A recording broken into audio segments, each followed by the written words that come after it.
Bom dia para você. Hoje, mais uma vez, nós recebemos do Senhor a oportunidade de abrirmos a palavra dEle, estudarmos juntos. E essa pregação, ela tem falado comigo há alguns meses. Na minha última oportunidade de falar aqui, eu já queria ter falado sobre esse assunto,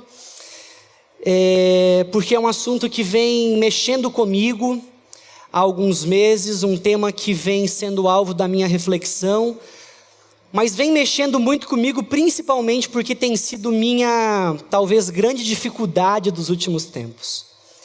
Toda sexta-feira, eu, o Everton, o Felipe, o Dodô, o Euler, nós nos reunimos para um tempo de oração, para lermos a palavra. Estamos estudando um livro que eu quero recomendar para você, o livro Ídolos do Coração.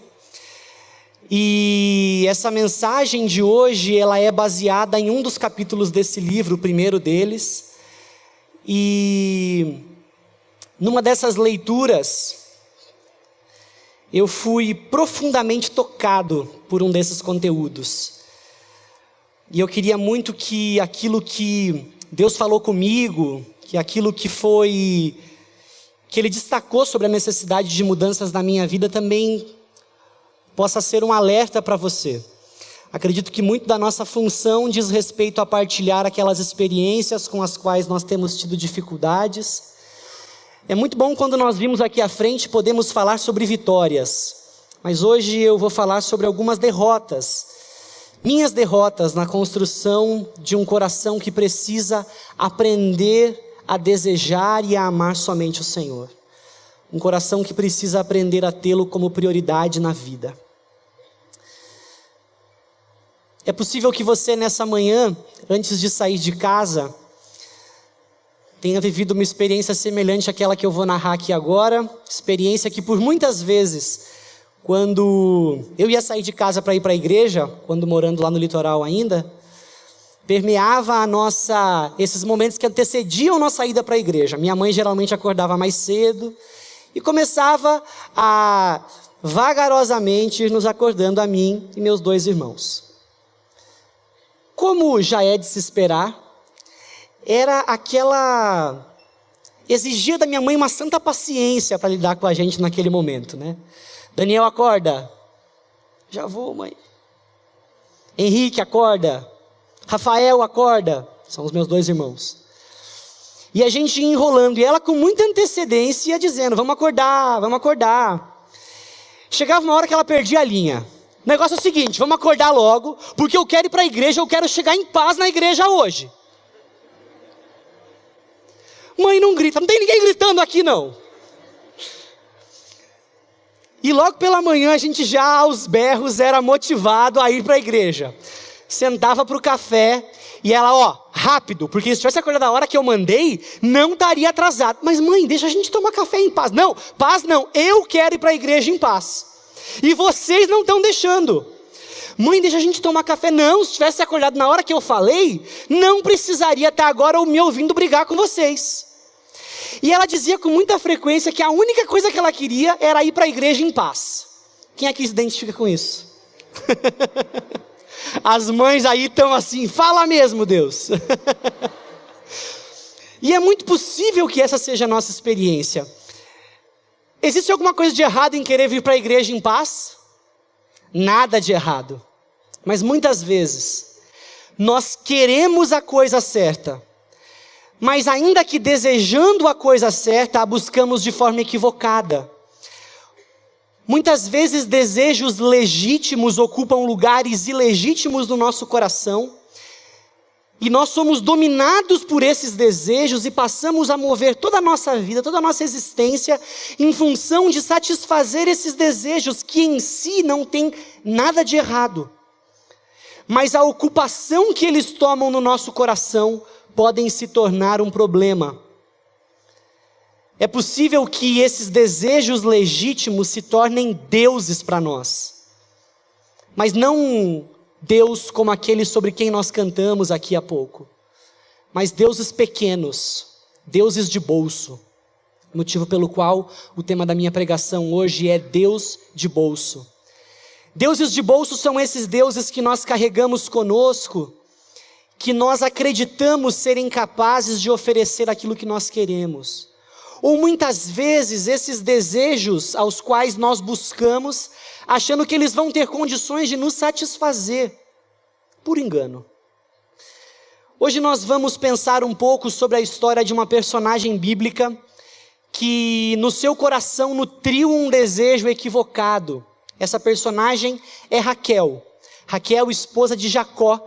É possível que você conheça a história. Eu queria muito que nós tivéssemos condições de ler os 3 capítulos de Gênesis aqui, capítulos 29, 30 e 31, mas a gente dedicaria muito tempo a isso. Eu quero desafiar você a chegar na sua casa e dar uma lida, porque tem coisa muito importante. Você que é aficionado aí pelo Netflix, assiste séries, leia esse texto, porque assim, ele é recheado de um enredo e de informações dignas de uma série. O texto conta a história de Jacó. Você deve saber, Abraão, Isaque e Jacó, essa descendência de nossos pais da fé. E Jacó, ele é definido como um enganador. Por que um enganador? Porque ele vende, ele compra o direito de primogenitura do seu irmão Esaú, por meio de uma enganação. Jacó, contudo, mesmo tendo um dia enganado, em outro momento da vida, é vítima de uma enganação. Jacó se encontra com uma mulher linda, Raquel, e paixão à primeira vista. Olhou para a mulher e falou assim: que mulher linda é essa? Eu quero casar com essa mulher. E ele vai até o pai dessa mulher, o pai dela é Labão, e Labão diz que ele poderia sim se casar com ela, mas ele precisaria trabalhar 7 anos para ter Raquel. Jacó amava tanto Raquel que trabalhou os 7 anos, dado o tempo de tomar Raquel por esposa. Labão entrega a sua outra filha, sua filha primogênita, Lia, para casar com Jacó, que estava meio alto, não percebe, e então consuma o casamento com Lia em vez de consumar com Raquel. No dia seguinte, depois ele percebeu o que havia acontecido, Labão vira e fala assim: sabe o que é? É que na nossa cultura, eu não poderia deixar minha filha mais velha sem casar. Mas faz o seguinte, trabalha mais 7 aninhos e você leva a Raquel também. É possível que a palavra lábia venha de Labão, que usou de lábia para enrolar o rapaz e empurrar as 2 filhas. Só que Jacó amava muito Raquel, e ele decide então que vai trabalhar mais esses 7 anos para obter Raquel, e ele então tem Raquel. Só que a preferida dele era Raquel, ele ganhou Lia meio que de brinde, assim, sem querer. E não é de suspeitar que Lia se sentisse preterida. Raquel naturalmente era a preferida. Contudo, Raquel não podia ter filhos e Lia podia. Lia se valia dessa realidade, desse benefício que ela tinha, para muitas vezes provocar sua irmã Raquel. E Raquel se sentia diminuída. Muito embora ela fosse a preferida, muito embora ela fosse mais bonita, diz o texto bíblico, ainda assim, ela se sentia diminuída. Em Gênesis, capítulo 29, versículo 17, diz que Raquel era bonita e atraente. Jacó se dedicou para trabalhar por aquela mulher, e de alguma forma ele a tinha de forma mais especial. E mesmo sendo alvo de todo esse cuidado, mesmo sendo alvo dessa atenção a mais do seu marido, Raquel se sentia vazia. Raquel sentia que faltava algo mais. O texto vai contar que Labão se desentende com seu sogro, e mais uma vez Labão enrola Jacó.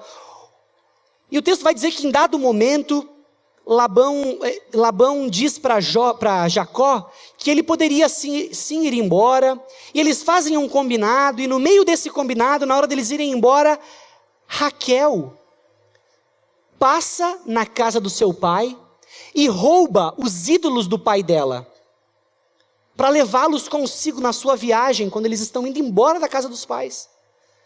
Raquel passa e rouba aqueles ídolos. Raquel conhecia o Senhor, mas de alguma maneira, ela acreditou que esse desejo do coração dela, que não era atendido por Deus, poderia de alguma forma ser atendido por um ídolo. Talvez você não tenha aí consigo um Deus de bolso, uma pequena imagem diante da qual você se prostra e venera e adora, mas eu tenho certeza que você enfrenta realidades diante das quais você se prostra. Muitas vezes um ídolo pode não ser de pau e pedra como aqueles que Raquel rouba do seu pai, mas eles podem exercer sobre nós o mesmo domínio e influência que aqueles ídolos de pau e pedra exerceram sobre Raquel. No entanto, eu não quero pensar tanto sobre os ídolos de pau e pedra que Raquel roubou. Eu quero pensar sobre outro ídolo que Raquel ergueu no seu coração, sobre outra realidade com a qual Raquel lidou, que foi capaz de roubar sua paz, que foi capaz de puxar para si sua adoração, seu compromisso, que foi um desejo que Raquel tinha, o desejo de ter filhos. Mesmo tendo tudo aquilo que ela poderia esperar do seu marido, atenção, carinho, faltava uma coisa, lhe faltavam filhos. E conforme o tempo passava, Raquel ia cada vez mais se desesperando, porque sua irmã deu à luz 1, 2, 3, 4, 5, 6 filhos. E ela não tinha filhos, e ela não dava filhos ao seu marido. Ela era estéril. Até que um dia, diante de uma intensa insensatez, mas ao mesmo tempo diante de uma expressão evidente da sua idolatria, Raquel se aproxima do seu esposo e diz: dê-me filhos ou morrerei. Jacó olha para Raquel e no capítulo 30, versículos de 1 a 2, Jacó vai dizer para ela assim: estaria eu no lugar de Deus? Se você não pode ter filhos é porque Deus não quis que você tivesse filhos. Que culpa tenho eu no fato de você não conseguir engravidar? O desejo de Raquel era tão grande que ele passou a moldar a mentalidade de Raquel, de conceber as realidades da vida. Raquel começou a acreditar que havia um problema com seu marido. E ela diz: me dê filhos ou morrerei. No tempo certo, Deus graciosamente dá um filho para Raquel. E aí você pode pensar assim: resolvido. Queria ter filhos, não podia ter filhos, agora Deus deu filhos, acabou o ídolo. O problema de um coração idólatra é que ele nunca se satisfaz. Logo depois que o seu primeiro filho nasce, em Gênesis capítulo 30, versículo 24, Raquel diz: que o Senhor me conceda outro filho. A escolha do nome desse filho determinava ou mostrava a sua insatisfação, porque o significado do nome do seu filho era esse pedido, para que Deus lhe desse mais um filho. Deus atende o seu pedido, e Deus dá mais um filho para Raquel. Mas o irônico dessa história é que uma mulher que disse: me dê filhos ou morrerei, morre exatamente após o parto do seu segundo filho. Raquel morre, dando à luz ao seu segundo filho, que ela dá o nome de Benoni, que significa concebido com tristeza. Raquel desejava tão ardentemente por um filho, que ela moveu todo o seu coração, que ela colocou toda a sua vida em função de ser atendida naquilo que ela queria. O fato é que Raquel era idólatra muito antes de ter roubado os ídolos do seu pai.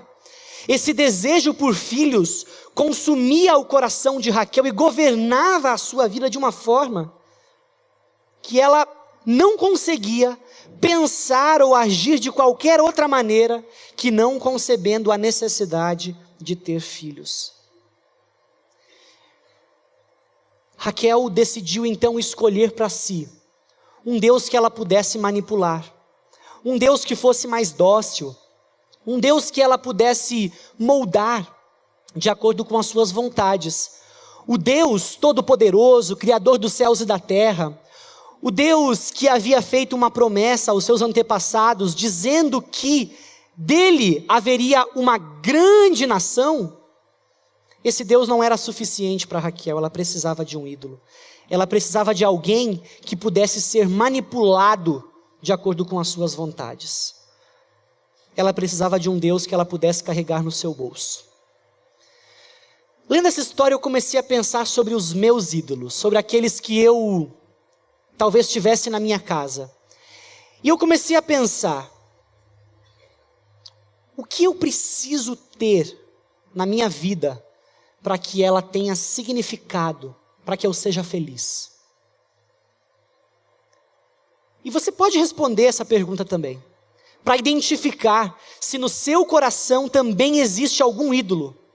O que é aquela coisa que você diz assim, o dia que eu tiver isso, então eu serei feliz?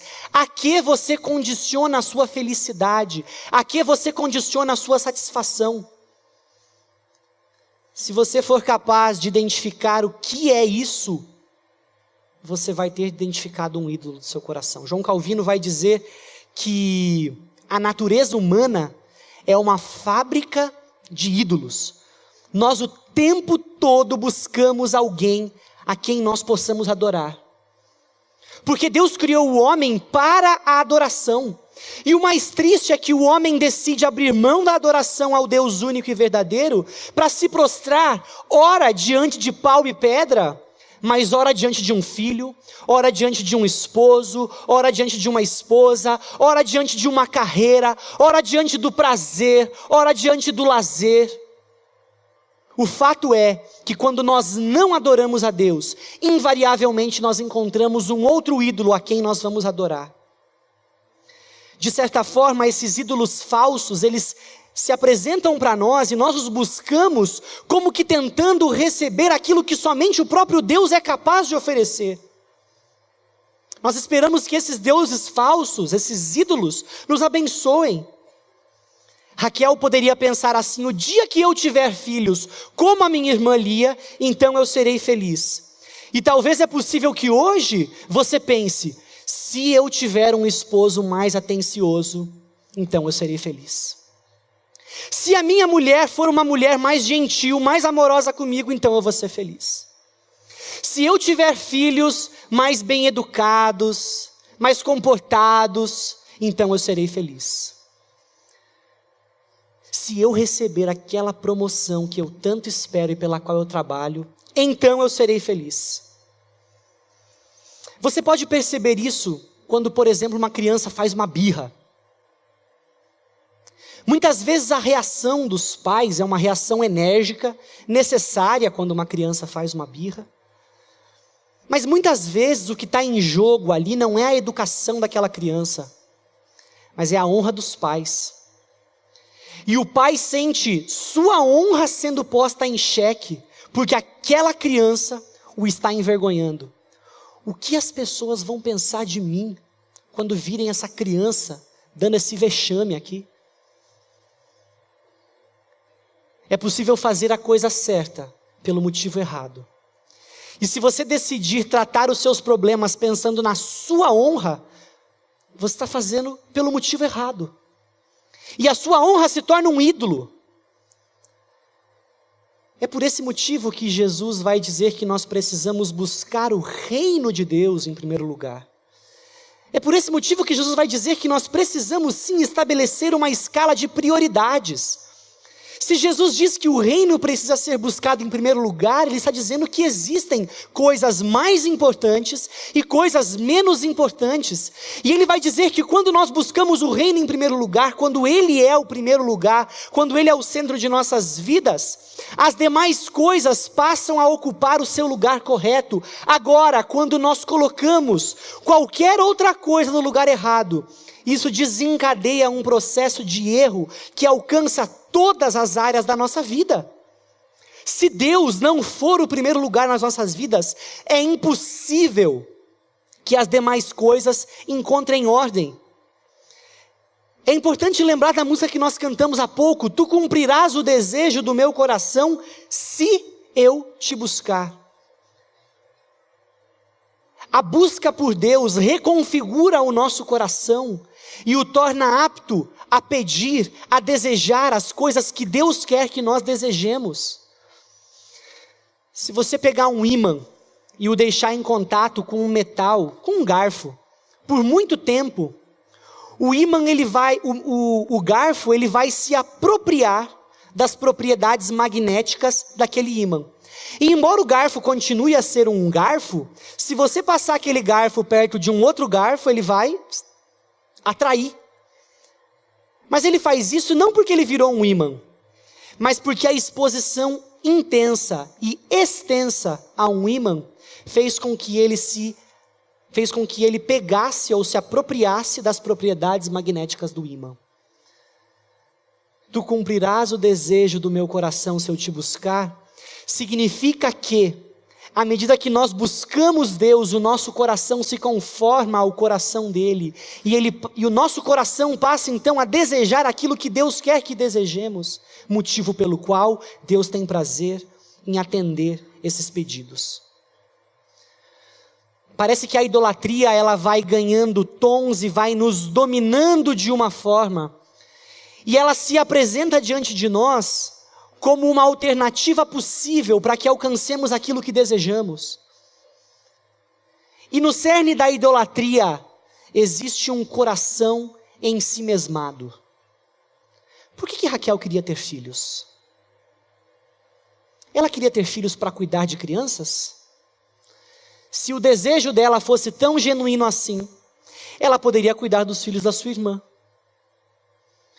No fim das contas, o que Raquel queria era a satisfação irrestrita dos seus próprios desejos. O ídolo principal de Raquel era ela mesma. Ela não se contentava com o fato de que alguma coisa aconteceu fora do plano dela. Ela não se contentava com o fato de que um plano dela não for executado. Ela não admitia a ideia de que ela, a queridinha ao longo de todo o seu casamento, a preferida pelo marido, não podia agora oferecer ao seu marido uma coisa que ele queria. Como assim ela não era mais a principal? Como assim? Quando nós identificamos um ídolo, nós também começamos a negociar com ele. E na essência da idolatria existem esses acordos feitos para se conseguir aquilo que nós queremos. Por exemplo, se o seu ídolo é ter uma boa forma, ter saúde, talvez você pense assim: se eu fizer exercícios todos os dias, se eu comer bonitinho, direitinho, só coisa boa, eu nunca vou ficar doente. Ou se o seu emprego é um ídolo para você, você pode pensar assim: se eu chegar na hora todos os dias, se eu for embora mais tarde, se eu cumprir todas as metas que me apresentarem, se eu for aquele funcionário exemplar, meu chefe vai gostar de mim e eu vou ganhar uma promoção. Se o seu ídolo for um carinho do seu esposo, pode ser que você prepare toda a sua casa, arrume a casa bonitinha, prepare o jantar para ele, na tentativa de agradar. E essas coisas em si não tem nada de errado. Não tem problema fazer exercício, não tem problema buscar uma boa saúde, isso é desejável, é correto. Não tem problema ser um bom funcionário, pelo contrário, nós somos referência da presença de Deus quando somos bons funcionários. Não tem problema querer agradar o esposo, proporcionando um ambiente agradável na sua casa. Mas a maneira como você reage quando aquilo que você espera conseguir por meio dessas atividades não acontece. Quando a promoção não vem, apesar de todo o seu empenho, e você se revolta, se ira, bate na mesa, vai discutir com o seu chefe, isso revela um coração idólatra. Quando a esposa, depois de ter feito todo aquele preparo bonito, e o marido sequer faz um elogio, ela vira e fala assim: você não vale nada mesmo. Eu preparei tudo aqui para você e nenhum obrigado eu recebi. O que ela queria? Agradá-lo ou receber um obrigado? É possível que nós tenhamos desejos corretos, Mas se eles ocuparem lugares incorretos no nosso coração, nós estaremos permitindo ídolos nortearem nossa vida. Desejos legítimos, ocupando lugares ilegítimos em nós, vão moldar o nosso coração e fazer com que nós não desejemos a Deus. Se você está disposto a pecar para obter aquilo que você quer, isso mostra um coração idólatra. Se você está disposto a pecar para obter o que deseja, ou se você peca quando não consegue o que quer, então o seu desejo tomou o lugar de Deus e você está agindo como um idólatra. Todas as vezes que você está disposto a agir ou a reagir pecaminosamente para conseguir aquilo que você queria, isso mostra que você permitiu que essa coisa ocupasse um lugar que não deveria no seu coração. Pense de novo no mandamento mais importante que Jesus disse. O que é mais importante? Amar a Deus sobre todas as coisas e o seu próximo como a si mesmo. Qualquer coisa que você ama mais do que a Deus, que você coloca no lugar de Deus, se torna um ídolo. E nós muitas vezes somos ávidos em dizer assim, olha, para você amar o seu próximo, você precisa aprender a se amar. Ama a Deus, ama a si mesmo e ama o seu próximo. Mas parece que o texto toma por premissa a ideia de que nós já nos amamos.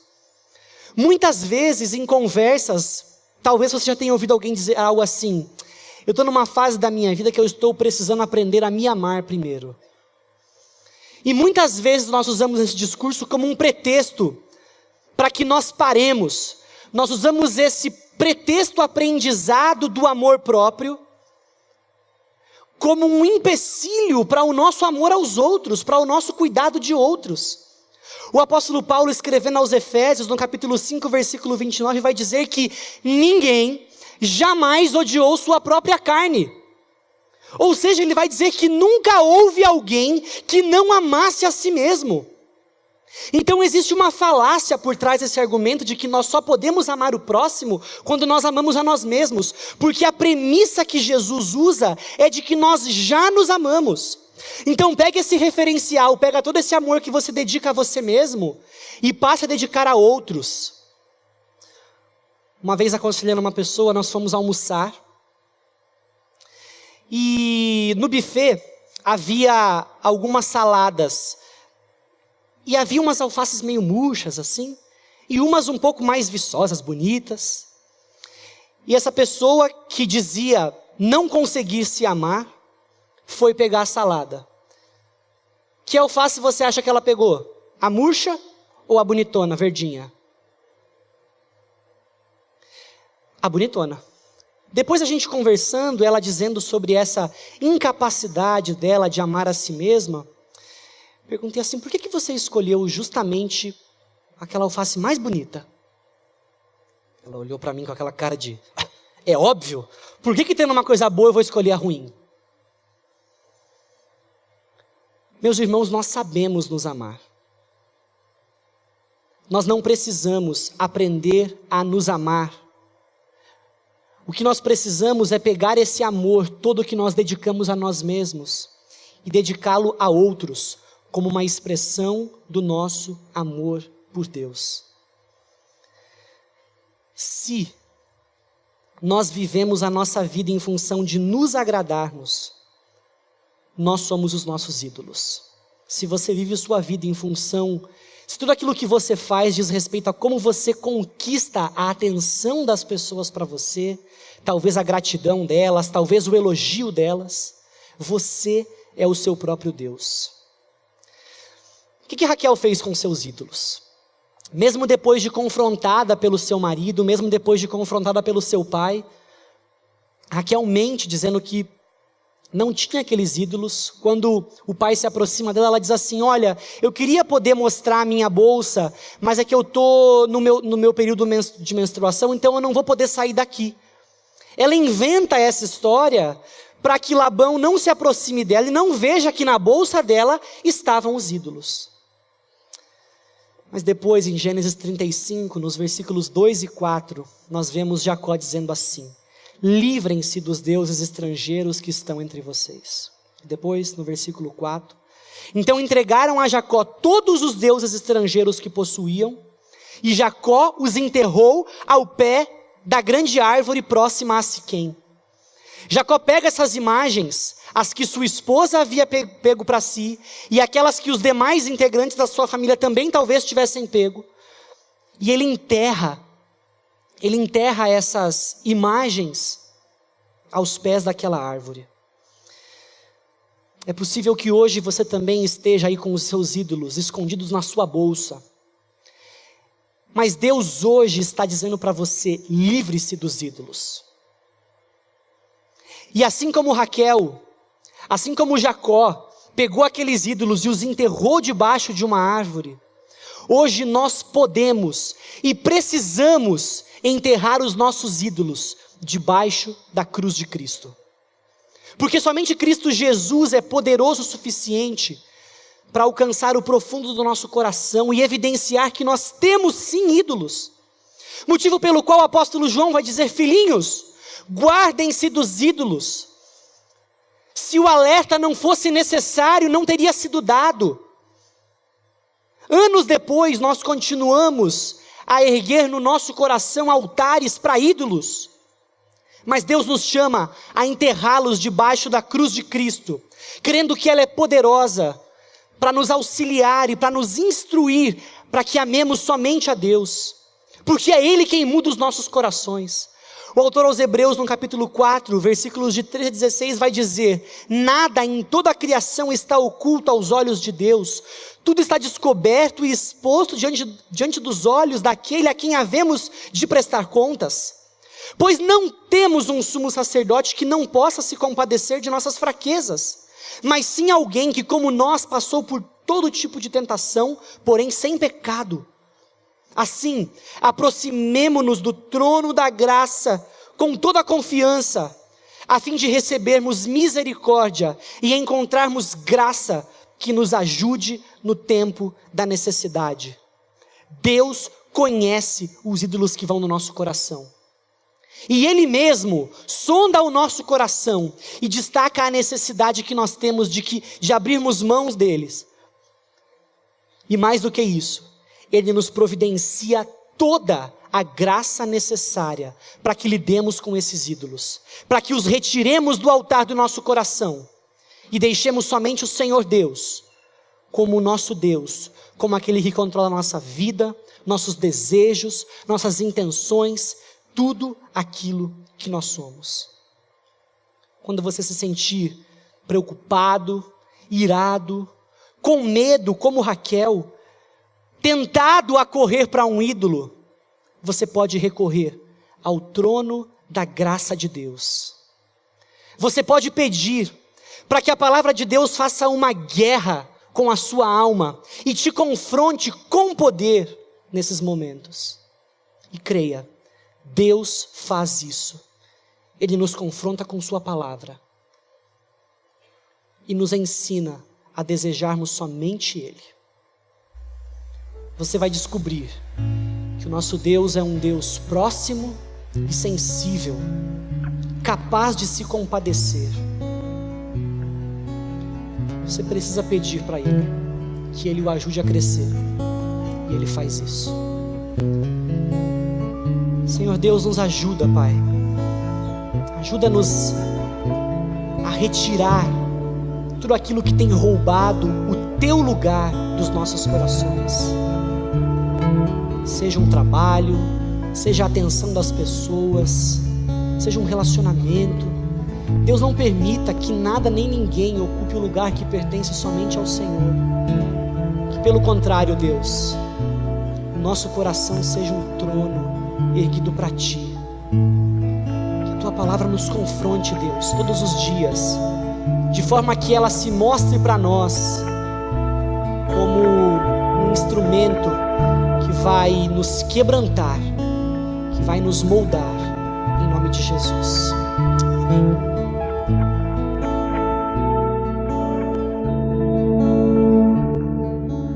Deus, me ajuda a crescer e não mais me encontrar. Um menino em minha fé.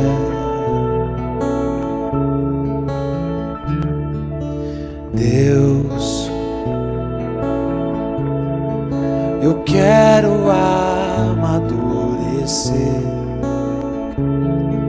e ver minha vida florescer com frutos que apontem para ti. Deus, que tua palavra faça uma guerra e me confronte com poder. Meu Deus, que eu seja como um vaso nas tuas mãos quebrado, para que me possas consertar. Deus,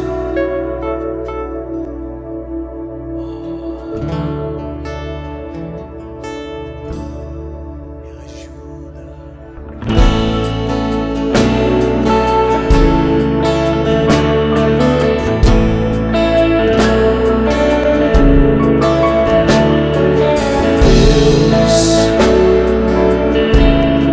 Me ajuda a crescer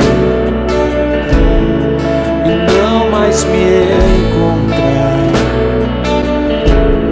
um menino em minha fé. Deus, a cruz de Cristo me ensinou que só a vida se eu morrer. Quero entregar-me a ti.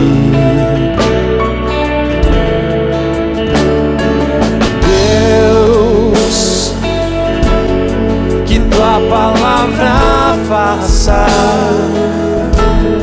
uma guerra com minha alma e me confronte com poder. Meu Deus, oh, que eu seja como um vaso, as tuas mãos quebrado, para que me possas consertar. Deus, oh Deus, me ajude a crescer